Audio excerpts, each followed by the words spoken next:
So dakta mtazamaji, haujakosea kwamba hiki ndicho kituo ambacho na kienzi na kukisharifu zaidi. KBC Channel 1 ndicho kituo ambacho kimepewa leseni ya kukupeperushia matangazo ya dimba la kombe la dunia moja kwa moja kutoka nchini Qatar. Mtazamaji popote ulipo, ni tarehe 7 mwezi Novemba mwaka 2022. Kwa niaba ya wale wote walioandaa taarifa mbalimbali, hujambo na karibu kwa takriban dakika 30 ya habari, uchambuzi, mahelezo na vile michezo. Jina langu ni Chumba, lakini kama ilivyo desturi, tuangazie kwanza baadhi ya taarifa kuu. Hivi ni vya mshahamu.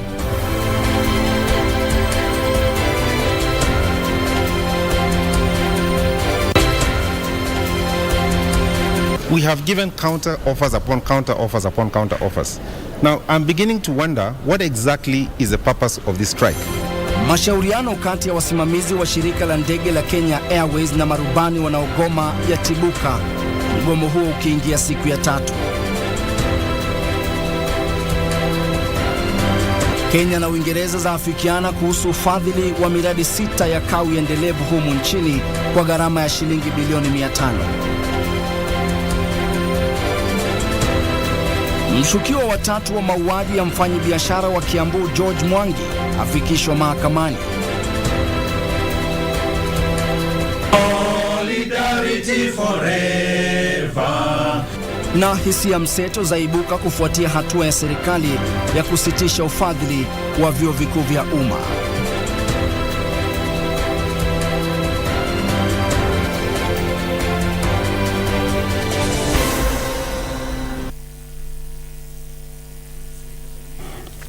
Karibu sana mtazamaji, na moja kwa moja tuanze na taarifa yetu kuu, ambapo vuta ni kuvute imegubika sekta ya uchukuzi wa ndege humu nchini baada ya marubani wanaogoma kutoa sharti kwamba watarejea kazini pale tu mkataba wao na makubaliano utakapotekelezwa, huku shirika la ndege la Kenya Airways kwa upande wake ikisisitiza mashauriano yataendelea tu baada ya marubani kurejea kazini.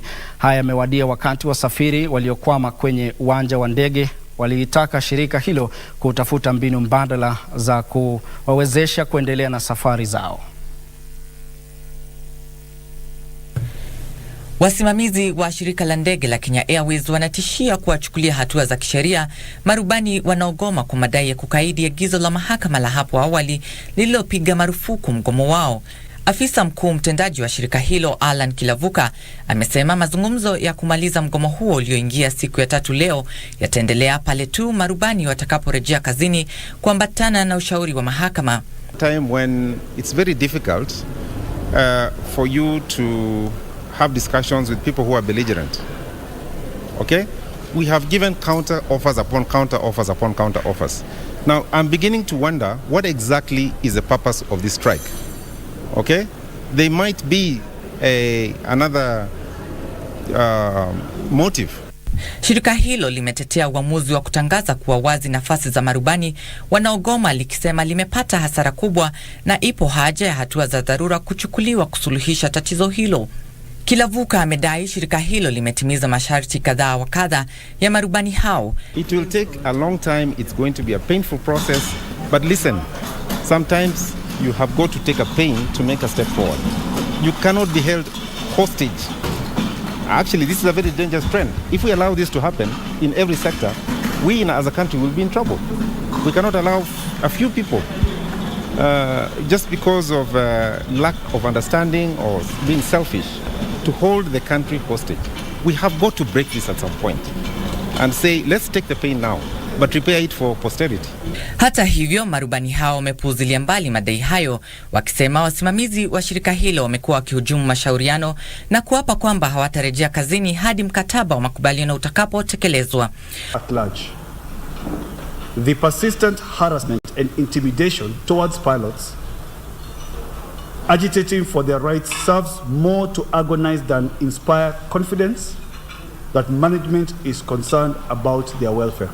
Muungano wa vyama vya wafanyikazi umehimiza shirika hilo kutochukua hatua za kisheria dhidi ya marubani wanaogoma, ukisema uko radhi kuwa mpatanishi kwenye mzozo huo.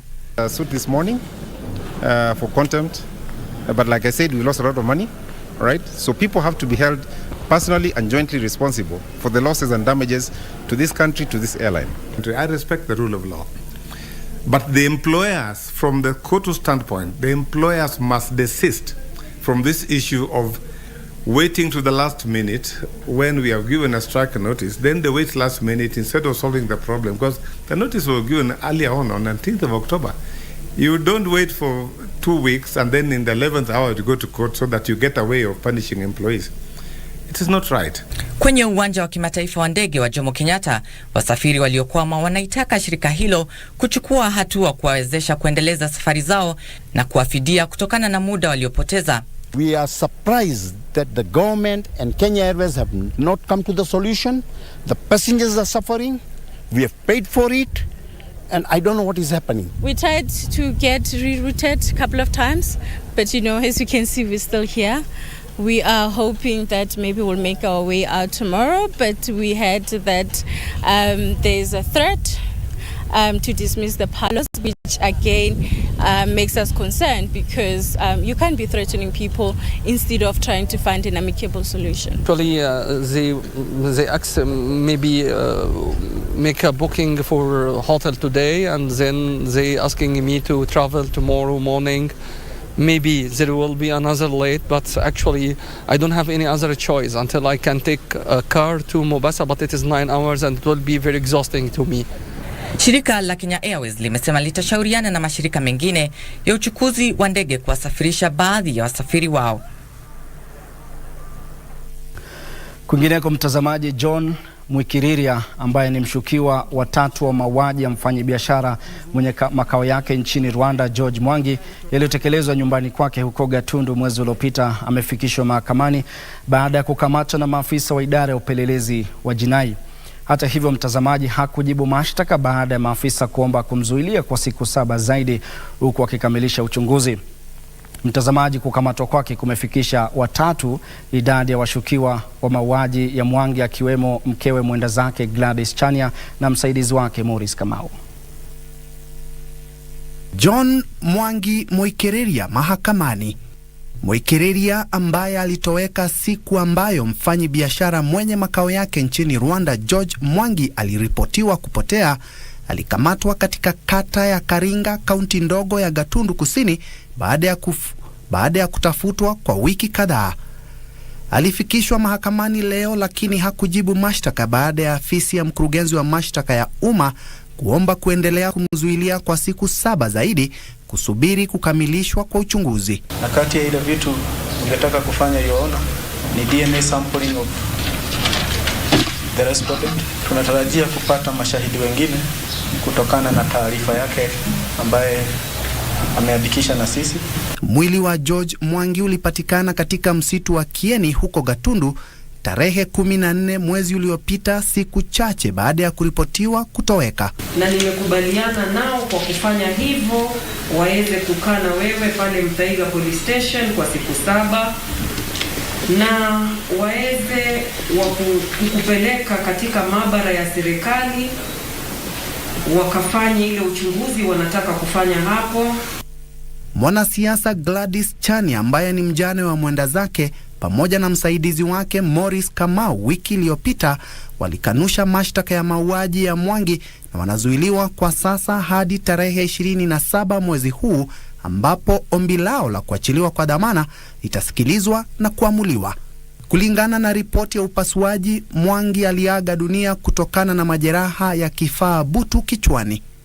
Mwikiriria alitoweka siku ambayo Mwangi anaaminika kuuawa na kuacha simu na mavazi yake katika makazi ya mwajiri wake, hali iliyozua hofu kuwa huenda alipitia masaibu sawia na yale ya mwajiri wake. Bentroenjwe, Darubini. Kwingineko, mtazamaji, serikali za Kenya na Uingereza zimeafikiana kuhusu miradi mipya ya shilingi bilioni 500 ili kusaidia juhudi za Kenya za kukabiliana na mabadiliko ya hali ama tabia nchi. Nchi hizi mbili, mtazamaji, zimeafikiana kuharakisha ufadhili wa miradi 6 ya kuzalisha kawi safi hapa nchini. Waziri Mkuu wa Uingereza Rishi Sunak amempongeza Rais William Ruto kwa juhudi za taifa la Kenya za kuendeleza ama kupambana na mabadiliko ya hali ya hewa na kuhimiza Kenya kuendeleza juhudi za kukuza kawi safi. Mtazamaji, ni taarifa tu ambayo bado tunashughulikia na bila shaka tutakupakulia kwenye taarifa zetu za hapo baadaye. Alafu pia kumbuka mtazamaji, na kukumbusha kwamba wakati wowote Rais William Ruto atakuwa anatoa hotuba yake katika kongamano ambalo linaendelea nchini Misri ambalo linafahamika kama COP27. Hili ni kongamano mtazamaji ambalo linajadili kuhusiana na mabadiliko ya tabia nchi. Kwa hivyo mtazamaji, wakati wowote kutoka sasa Rais William Ruto atakuwa anatoa hotuba yake. Lakini kabla hilo mtazamaji, tusonge mbele ambapo chama cha wahadhiri wa vyuo vikuu kimekosoa waziri wa elimu Ezekiel Machogu kufuatia matamshi yake ya hivi majuzi kwamba serikali huenda ikasitisha ufadhili wa vyuo vikuu vya umma. Katibu mkuu wa chama hicho Constantine Wesonga Kunradhi amesema ikiwa serikali itasimamisha ufadhili wa vyuo vikuu, basi wanafunzi kutoka familia maskini watakosa haki. Alikuwa akiwahutubia wanahabari jijini Nairobi. Solidarity forever. Solidarity forever, for the union makes us strong. What we want to know, what did the CS Ministry of Education mean when he said that the government would not fund universities? I want to say that over the years, the government has expanded higher education by establishing many universities. Currently, there are 77 universities in Kenya, 36 of which are public universities, and 5 constituent colleges. Now, has he given public universities free will to charge fees at market rate? Because private universities where they take students charge fees as market rate, and also they sponsor students and take capitation there. Does it now mean that public universities are being given free hand to charge fees at market rate?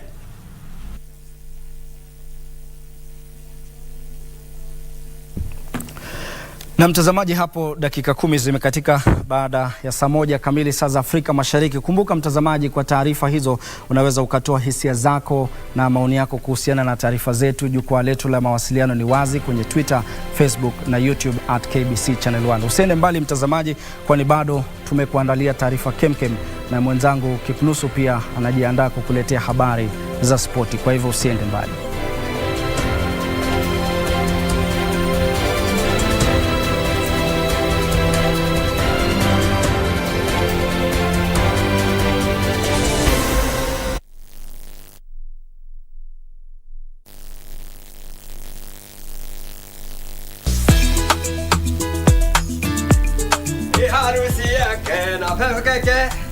Umefikiwa na madhuburia. Acha nilipe. Nataka kuniambia ule mtu atavaa nguo za mganga. Hizo nguo zinamefaa. Naomba customer, ukiangalia hapo kuna kitu unaona hapa si ya kawaida. Sasa ni kawaida ni kitu inakuwa gani? Usitifanye mtu mjeuri ati uelewi yenye tunasema. Unaongea ama ni kama unapigwa na tabareta. Unajua kitu moja, kuna kitu naitwa World Cup nakuja. Na sasa sisi taona wapi mipira kama hii kitu yenye fanyi kazi. Unajua KBC inaonesha hii mipira exclusively. Channel 1. Channel 1 naonesha mipira free. Do you have a news story to share with KBC? Get in touch swiftly on email news@kbc.co.ke or call 0723-892-654 or 0734-780-124.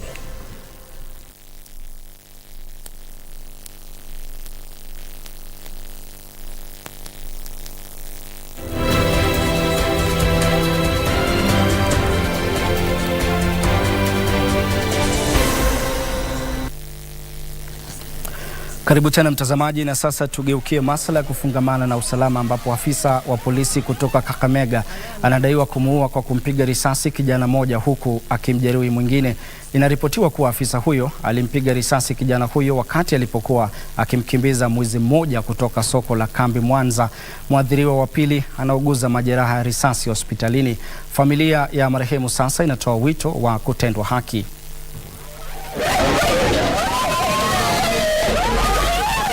Haya ndiyo matukio yaliyojiri kando ya barabara kuu ya Kakamega kuelekea Webuye. Shughuli za usafiri zilisitishwa kwa saa kadhaa baada ya afisa wa polisi wa kituo cha polisi cha Kabras kudaiwa kumpiga risasi kijana mmoja na kumuua papo hapo, huku mwingine akipelekwa hospitalini baada ya kupata majeraha mabaya. Inadaiwa kuwa marehemu Collins Ndombi alikuwa akiendelea na shughuli zake za kila siku kabla ya maafisa hao ambao walikuwa wanakimbiza mwizi mmoja kutoka soko la Kambi Mwanza kumuua kwa kumpiga risasi, huku mwathiriwa mwingine akiuguza majeraha ya risasi. Kuna kijana ameuawa hapa kwa masuala ya wizi, lakini si yeye mwizi. Nikaona watoto wa shule wako na mwenzao ya kwamba amechukua kitu ya mwenzake ameuza. Kwa hivyo baada ya muda mchache nikaona polisi wakaingia na mawe kuanza kurushwa. Cha kushangaza ni kwamba baada ya polisi kwenda tunashuhudia vifo. Familia ya marehemu sasa inatoa wito kwa vitengo vya usalama kuchunguza tukio hilo ili kuhakikisha familia ya Ndombi inapata haki. Nikaona kijana wa pikipiki kwenye kijana anga anafanyia. Akikuja akiniambia mtoto yako wamemshoot na hajakufa. Penye nimefika hapa nimepata mtoto yangu amekufa. Na sijui amekosa nini. Wananiambia walikuwa wanakimbiza mwizi. Yeye kutokezea ndio akamshoot. Sasa sijui yeye askari alimshuti kama anajua yeye ni mwizi. Naomba serikali mnisaidie kwa sababu mimi sina mbele na nyuma. Ni huyu mtoto yangu ndio wa kwanza. Tena huyu mtoto mwenye anatafuta tu riziki yake hapa. Tom Mwanje, mtetezi wa haki za kibinadamu, ameshtumu tukio hilo na anahimiza halmashauri ya kutathmini utendakazi wa polisi IPOA kuingilia kati na kusuluhisha kesi hiyo ya mauaji yanayosababishwa na polisi, kwani vimekuwa vikiongezeka.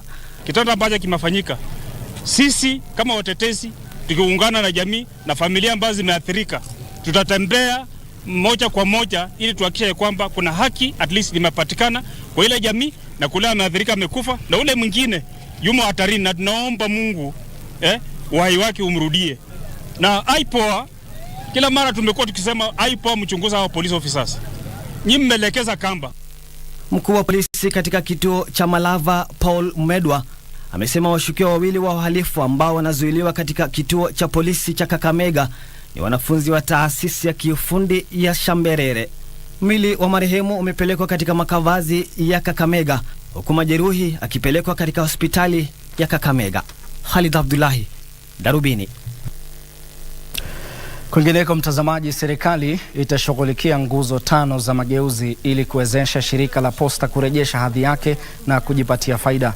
Waziri wa habari na mawasiliano Edward Owado amesema ushindani wa mifumo ya mawasiliano ya kidijitali umeathiri shirika hilo, hali ambayo serikali inalenga kushughulikia.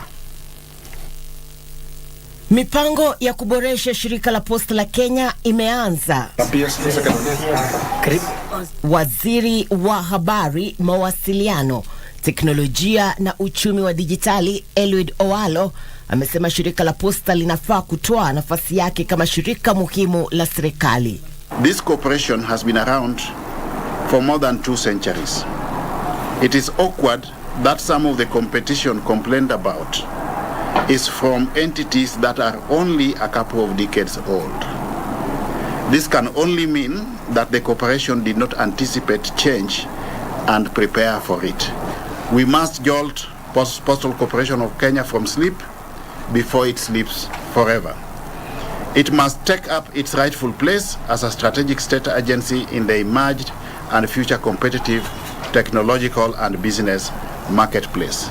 Owalo ambaye aliongea kwenye mkutano na wasimamizi wakuu na wanachama wa bodi wa shirika hilo alisema wizara hiyo imebainisha masuala yanayostahili kupewa kipaumbele katika kuboresha shirika hilo, ikiwa ni pamoja na kulainisha huduma za shirika hilo, usimamizi wa kifedha, teknolojia na ubunifu, kulainisha shughuli za ndani za shirika hilo na maongozi yake.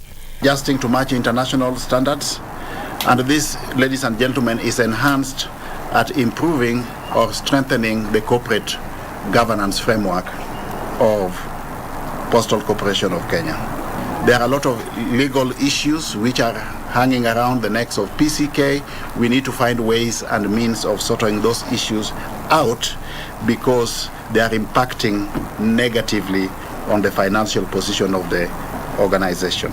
Owalo amesema shirika la posta la Kenya linafaa kunufaika na mageuzi ya 4 ya kiviwanda kama kiungo muhimu katika sekta ya mawasiliano na kwa uchumi wa kitaifa.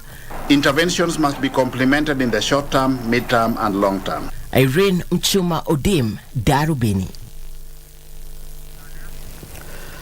Na tume ya maadili na kupambana na ufisadi imepongeza magavana wapya ambao wamefichua vitendo vya ufisadi vinavyosababisha hasara ya hadi shilingi bilioni 35.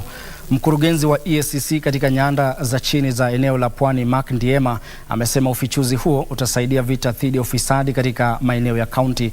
Ukaguzi uliofanywa na magavana husika ulifichua kuwepo kwa wafanyakazi hewa na madeni bandia katika kaunti hizo.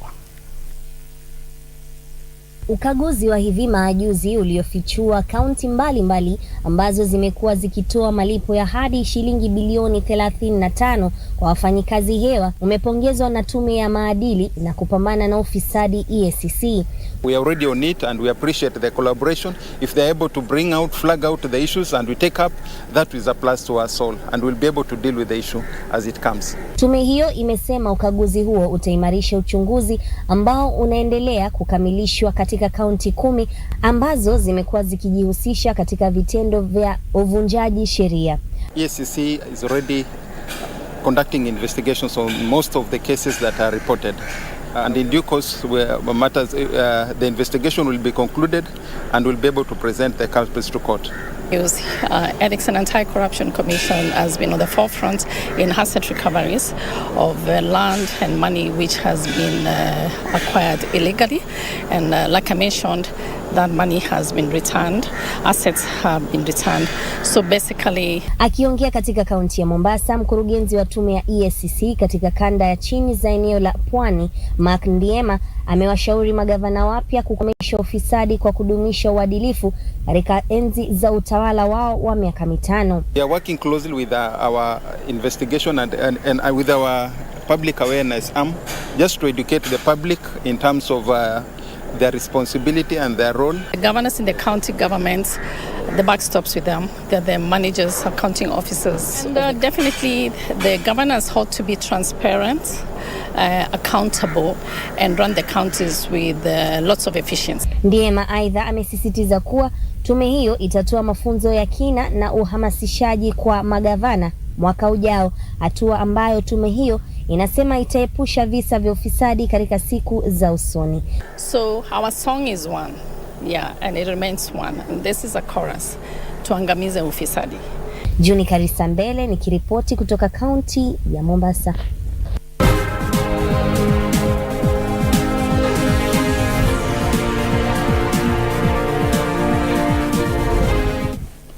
Karibu tena mtazamaji, tuelekee sasa habari za fulusi ambapo Kenya inalenga kuongeza uuzaji wa matunda na mboga katika masoko ya kigeni kwa kuchukua fursa ya sheria mpya kuhusu usalama na ubora wa chakula inayotarajiwa kupitishwa.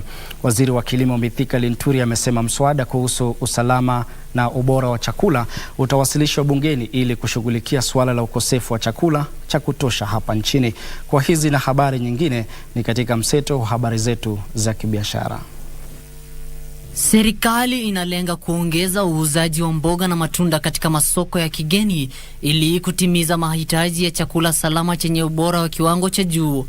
Mkurugenzi wa mimea ya matunda na mboga Benjamin Tito amesema ipo ya kuhakikisha mazao haya yanazalishwa kwa wingi. Also encourage the departure from grain-fed agriculture into probably the irrigated forms of agriculture, because that is what is going to give Kenya a lifeline. So I would wish all the value chain actors to actively contribute towards sustainability in food production practices. Wakati huo huo, wanunuzi 200,000 walifika kwenye tamasha ya Changamka jijini Nairobi wiki iliyopita na kununua bidhaa zilizotayarishwa hapa nchini. Mwenyekiti wa kamati ya Changamka Pankaj Bedi amesema tamasha hiyo iliunganisha kwa njia ya moja kwa moja watengenezaji bidhaa na wateja na kuwezesha uboreshaji wa bidhaa kupitia mawasiliano ya moja kwa moja. Bringing in the local manufacturers together and linking them with the consumers. Hatimaye, wakulima 500 wamepatiwa mafunzo kuhusu ufugaji wa nondo wa hariri katika kaunti ya Makueni. Afisa mkuu wa kiwanda cha utengenezaji nguo cha Tosheka Lucy Muli amesema ufugaji wa nondo una gharama nafuu. Nondo wa hariri huwa mimea ya mbarika inayopandwa katikati ya mimea mingine. We approached the county, this new county administration, to help us with extension services to be able to reach more farmers.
Ni wakati wa habari za spoti. Kukumbusha tu mtazamaji, mbivu na mbichi zimesalia siku 13.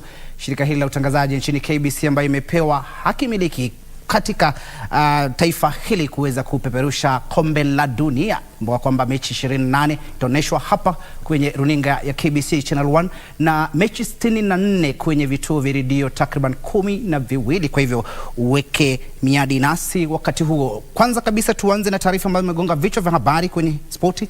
Naitwa Timothy Kipnusu. Mashirikisho ya mpira wa vikapu na mpira wa wavu humo nchini hii leo yamepokea udhamini wa shilingi milioni 9 kutoka kwa kamati ya kitaifa ya Olimpiki NOC. Udhamini huo utasaidia mashirikisho hayo pakubwa katika kutayarisha timu zao kushiriki katika michezo ya Olimpiki jijini Paris, Ufaransa mwaka 2024. Akizungumza kwenye hafla hiyo, katibu mkuu wa kamati ya kitaifa ya Olimpiki NOC Francis Mutuku alisema udhamini huo unadhamiriwa kuandaa timu za kitaifa kujiandaa ipasavyo kushiriki katika michezo ya Olimpiki mwaka 2024. We've said as a country we must change just our thinking that Olympics is not an event. Olympics is it's a preparation, it's a continuous process. We've said that Olympics preparation starts immediately after the end of the Olympics. Mutuku pia aliwaomba wachezaji wa michezo mbalimbali wajitolee ipasavyo, akisema kamati hiyo ikishirikiana na Wizara ya Michezo imejitolea kuwapa motisha wachezaji wote. At the national level, we are telling the federations, please ensure that their national competitions, that their leagues. Why do we want this? So that all our players, all our athletes are engaged, they can be able to compete. Katibu mkuu wa shirikisho la mpira wa vikapu Ambrose Kisoi alisema kuwa shirikisho lake litaandaa mashindano kadhaa humu nchini katika juhudi za kuwatafuta wachezaji wenye talanta watakaojumuishwa katika timu ya taifa. During our selection times for the few championships that we've managed to have the team travel and represent the country, we've always carried a countrywide recruitment program. So as we speak, every branch in this country is aware of 3x3 basketball. Kocha wa timu ya taifa ya mpira wa wavu Paul Bitok alisema udhamini huo utasaidia katika kutayarisha wachezaji wake ipasavyo. Young players with us joined the team recently and they have really shown a good level, so we want to continue with the same program for the Paris and other competitions like All African Games and also Cup of Nations. Udhamini huo shilingi milioni 9 unanuia kuwasaidia timu za kitaifa zinapojitayarisha kushiriki katika michezo ya Olimpiki mwaka 2024 jijini Paris, Ufaransa. Daniel Mwendwa, Darubini Michezo. Kwingineko ni kwamba bingwa mtetezi Lucy Mawea na Thierry Ndikumwenayo kutoka Burundi waliibuka washindi kwenye mbio za nyikani za Soria ambazo ni mkondo wa 4 wa msururu wa dunia zilizoandaliwa nchini Uhispania. Wanariadha hao kunradhi sasa watangazia mbio za nyikani za Atapuerca zitakazoandaliwa Jumapili hii nchini Uhispania.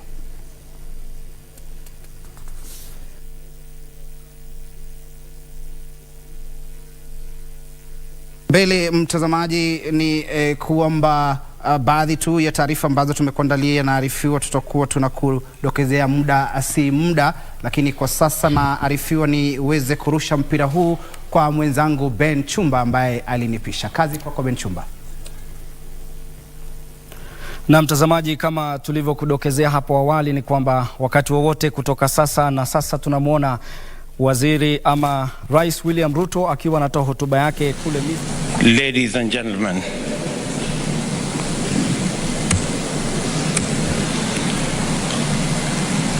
we come together for the 27th annual climate meeting 30 years after the adoption of the UN Framework Convention on Climate Change in 1992, 25 years since we adopted the Kyoto Protocol in 1997, and 7 years following yet another historic milestone, the Paris Agreement adopted in 2015.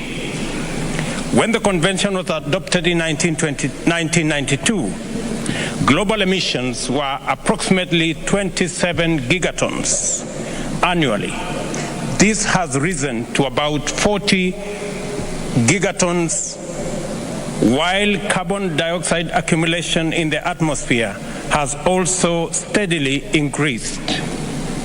For the past 8 consecutive years, documented by the UN to be the hottest years in recorded history, each new year has been hotter than the previous year.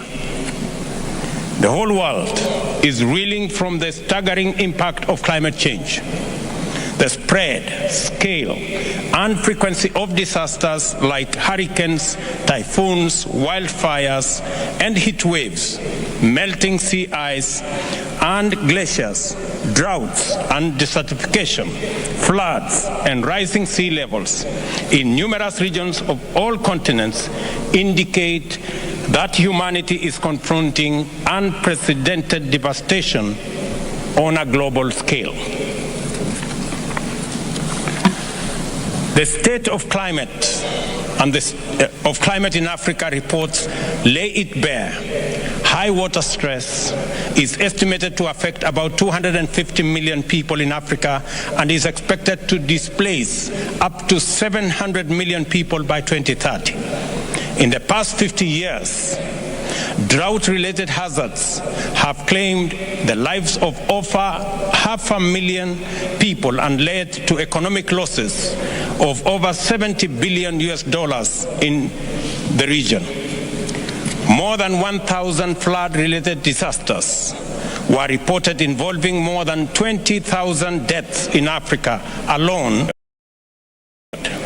It is estimated that by 2050, climate impacts could cost African nations US dollars 50 billion annually. The Horn of Africa region, including Kenya, is experiencing the worst drought in 40 years. 2 consecutive years without rain have visited misery on millions of people.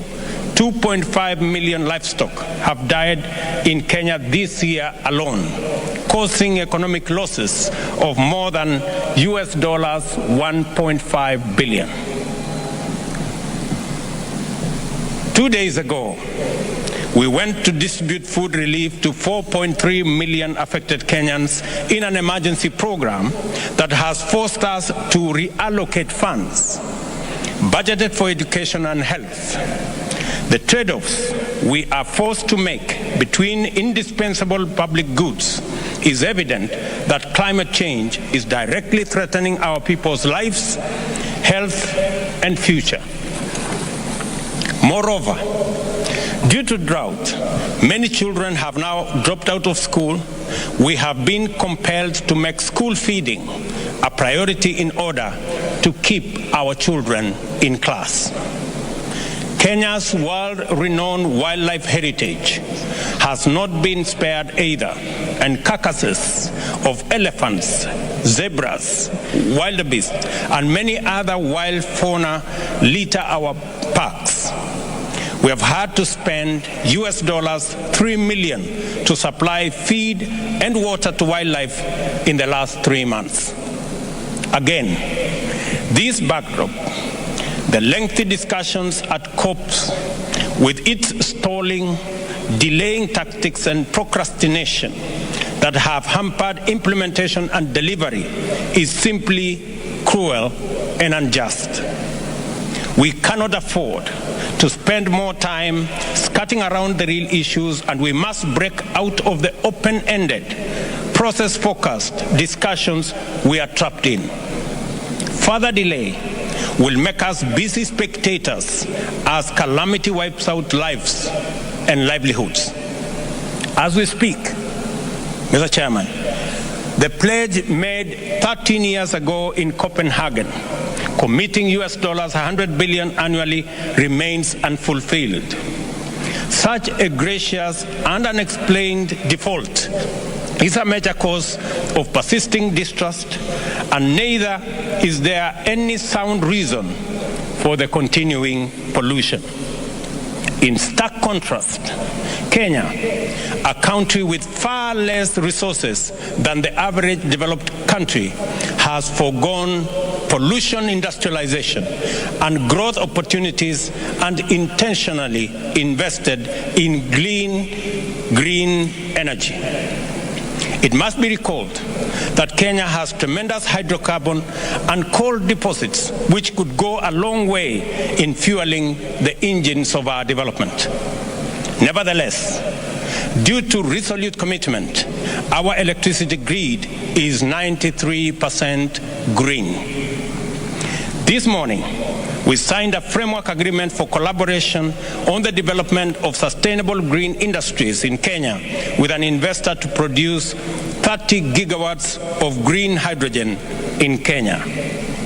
There exists opportunities in Kenya to produce 20 gigawatts of wind power, 10 gigawatts of geothermal electricity, and being at the equator, considerable amount of solar energy. Green energy production opportunities are vast in Kenya and throughout Africa. In the East Africa alone, for example, there exists sufficient hydroelectric potential to produce 100,000 megawatts, and if properly exploited, could generate enough clean energy for the whole of the continent. Instead of struggling to power industrialization using dirty energy, which is costly and destroying our planet, we want to make a case for developed economies to decarbonize their production by directing industrial investments to Africa and making use of clean energy to manufacture for the whole world. COP26 established the Glasgow Dialogue to formulate funding arrangements for measures to prevent, mitigate, and remedy loss and damage associated with adverse effects of climate change. Loss and damage is not an abstract topic of endless dialogue. It is our daily experience and the living nightmare of millions of Kenyans and hundreds of millions of Africans. A phenomenon of rising water levels in Rift Valley lakes was experienced in Kenya in 2020 and generated humanitarian crisis of unprecedented levels. Approximately 75,000 households were displaced in 13 counties, with a total population of 379,000 requiring urgent humanitarian assistance. The affected communities endured disruption for their livelihoods, losing homes, grazing lands, and farming fields, while social amenities like schools, health facilities, markets, fish landings, and processing facilities, once thriving hotels, curio shops, resorts, and lodges, electricity lines, and water supply and sanitation units were swallowed by water bodies. Loss and damage must therefore be addressed with a level of seriousness which demonstrates fairness, urgency, and consideration. Africa contributes less than 3% of the pollution responsible for climate change, but is most severely impacted by the ensuing crisis. Africa, and it is therefore only fair and proper that this conference takes necessary measures to recognize Africa's special needs and circumstances under the Paris Agreement, in line with the Convention and relevant decisions adopted by previous COPs. Beyond the overdue, legitimate, and priority concerns of resilience, mitigation, loss, and damage, Africa offers unique potential to play an indispensable positive role in the planet's climate change future. Africa's vast tracts of land, deep treasures of diverse natural resources, tremendous untapped renewable energy potential, and a youthful, dynamic, and skilled workforce constitute the continent's irresistible credentials. Properly deployed, these assets could be crucial in driving global mitigation efforts while creating new economic opportunities in the continent. I am convinced of the need to more comprehensively showcase the opportunities that abound in Africa, such as green energy, smart agriculture, decarbonized manufacturing, e-mobility, and green building, all aimed at the attainment of zero carbon by 2050. As the coordinator of the Committee of African Heads of State and Governments on Climate Change, I therefore plan to convene a continental summit focusing on climate action next year. Accordingly, you are all invited to take part in Africa's march to sustainable economic transformation and green growth. Kenya's next significant export will be carbon credits. This is why we call for simplified, more transparent carbon market systems that directly benefit communities and not just intermediaries. Back home, I just launched an ambitious project to increase the national tree cover from the current 12% to 30% in 10 years. We intend to accomplish this by first growing 15 billion trees on approximately 10.6 million hectares of land throughout the country at an estimated cost of US $500 million. In conclusion, Excellencies, ladies and gentlemen, in the face of impending catastrophe, whose warning signs are already unbearably disastrous, weak action is unwise. No action is dangerous. At this point, in the progression of this calamity, we have few choices and little time. Our discourse must focus on delivery, and our conversation must be centered on our commitments and implementation. I call on every delegate here today to rise to the challenge of this moment, to make difficult but necessary decisions and seize transformative opportunity from the grasp of climate disaster. This means honoring spending commitments for mitigation and adaptation and mobilizing increased financial flows to those affected, especially in Africa. By keeping our promises and being bound by our word, we will demonstrate to people across the globe that their leaders are their honest agents and true guarantors. COP, this is our golden chance to vindicate present generations who look to us to lead the way in preserving our planet and to perform our role as trustees of future generations. The way things are, we might never have a more opportune time, and there might never be a better chance. I thank you.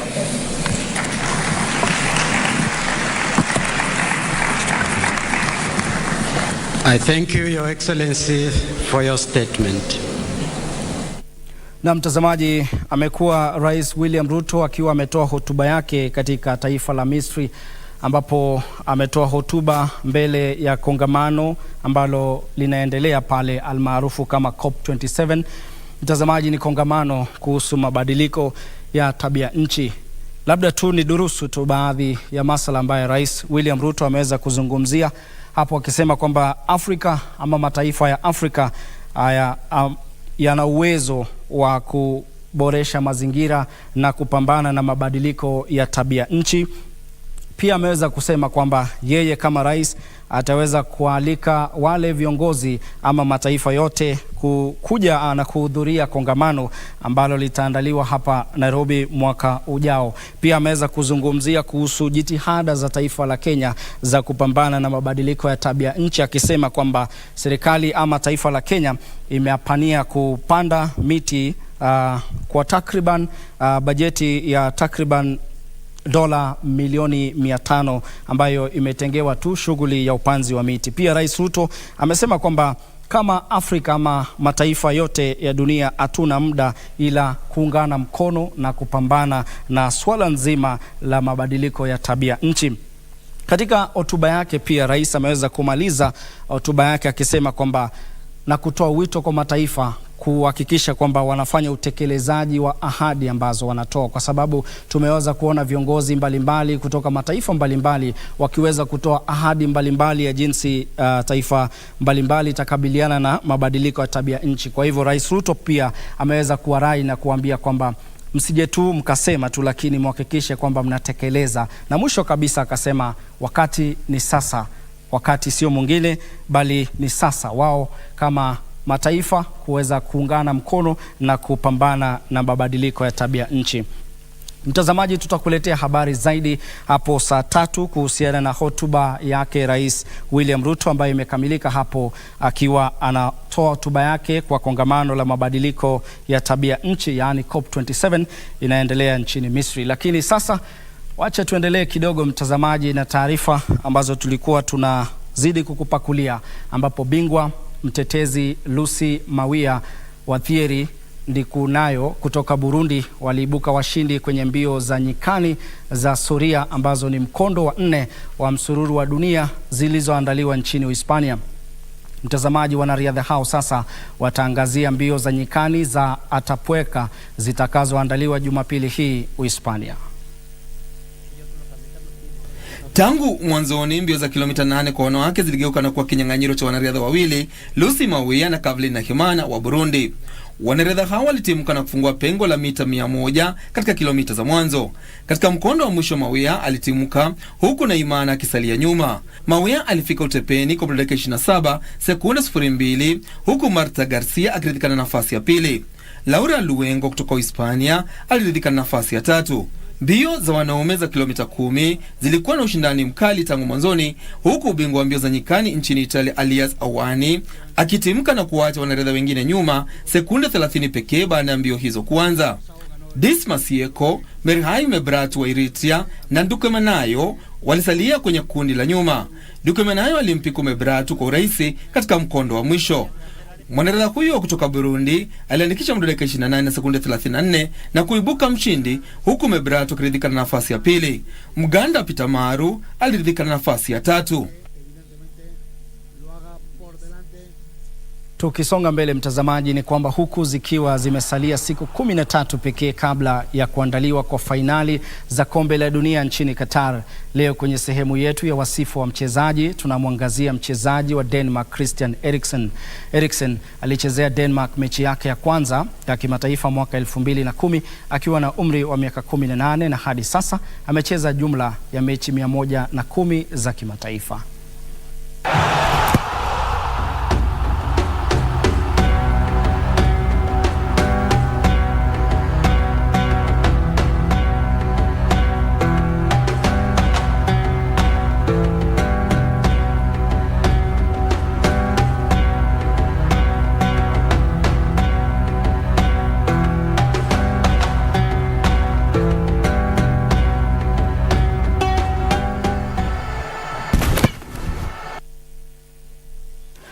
Na mchezaji Filipe Coutinho wa Brazil huenda hasishiriki katika fainali za kombe la dunia nchini Qatar baada ya kujeruhiwa.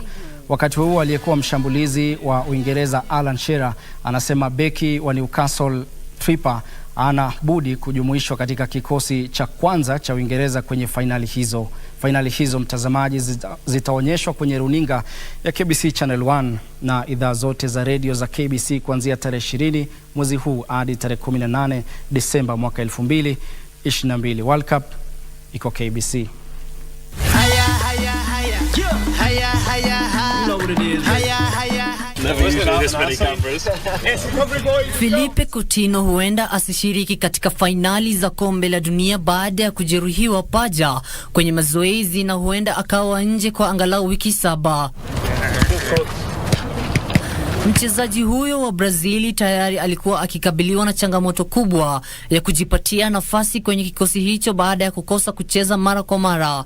Lakini jeraha hilo sasa litamzuia mchezaji huyo mwenye umri wa miaka 30 kushiriki katika fainali za kombe la dunia nchini Qatar. Wakati huo, kocha wa Brazili Tite anatazamiwa kutangaza kikosi chake cha wachezaji 26 kujiandaa kushiriki katika fainali za kombe la dunia nchini Qatar. Brazili inanuia kunyanyua taji ya fainali hizo kwa mara ya 6 kwa kuwa ina kikosi bora cha wachezaji wapya. Neymar, Rodrigo, Rafinha, Richarlison na Gabriel Jesus wana uhakika wa kujipatia kikosini, ilhali wachezaji 4 watangangania nafasi 2 za mwisho timuni. Kwingineko, hali nzuri ya mchezaji Trippier msimu huu imemfanya kuwa mmoja wa wachezaji watakaojumuishwa katika kikosi cha kwanza cha Uingereza kwenye fainali za kombe la dunia. Trippier alikuwa mchezaji bora wa Uingereza katika fainali zilizopita za kombe la dunia, ambapo timu hiyo inayofunzwa na Gareth Southgate ilifuzu kwa mechi za nusu fainali. Atakuwa katika nafasi nzuri ya kuanza mchezo wa ufunguzi wa Uingereza dhidi ya Iran tarehe 21 mwezi huu. Haya haya haya.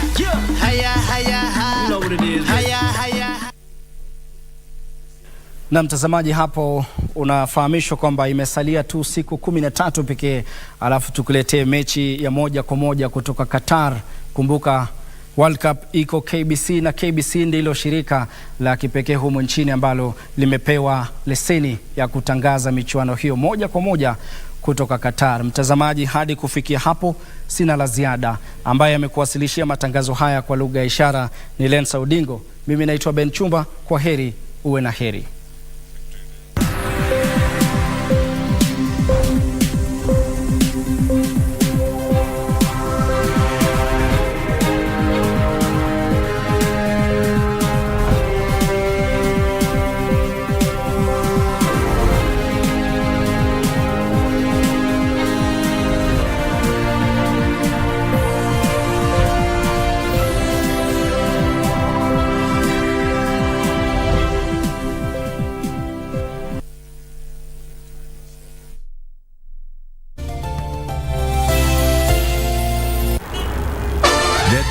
think, oh, leo na deserve, so order a Glovo.